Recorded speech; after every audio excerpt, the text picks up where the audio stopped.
25 ವರ್ಷಗಳ ಹಿಂದಿನ ಗುರು ಶಿಷ್ಯರ ಅಪರೂಪದ ಸಮಾಗಮಕ್ಕೆ ಶಿರಹಟ್ಟಿಯ ರಾಘವೇಂದ್ರ ಕಲ್ಯಾಣ ಮಂಟಪ ಸಾಕ್ಷಿಯಾಯಿತು.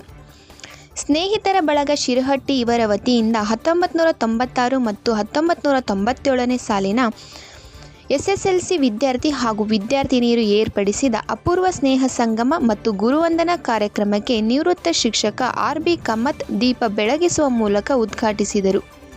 ಈ ಸಂದರ್ಭದಲ್ಲಿ ಸುನೀಲ್ ಮುದೋಳ್ಕರ್, ನಿಂಗಪ್ಪ ಹುಬ್ಬಳ್ಳಿ, ಗೌಸ್ ಕಲಾವಂತ್, ಶಿವು ಸಜ್ಜನ್, ಸಂತೋಷ್ ಆಲೂರ್, ಪಕ್ಕಿರೇಶ್ ಗಾಮನಗಟ್ಟಿ, ಪಕ್ಕಿರೇಶ್ ಕುಳಗೇರಿ, ಶ್ರೀಕಾಂತ್ ಶಿಂದೆ, ಪ್ರಶಾಂತ್ ಮೊಹರ್ಕೇರ್, ವಸಂತ್, ಚಂದ್ರು ಮೂರ್ಶಿಳ್ಳಿ, ಶಿವು ಪಸರಾದ್, ಇಲಿಯಾಸ್ ಕುಬಸದ್, ಶ್ರೀನಿವಾಸ್ ನಾಯಕ್, ಸೋಮು ಜೋಗೇರ್, ರಾಘವೇಂದ್ರ ರೇಣುಕಾ ಪಾಟೀಲ್, ಗೀತಾ ವಾಣಿ, ಕಮತ್ ಸೇರಿದಂತೆ ಅನೇಕರು ಇದ್ದರು.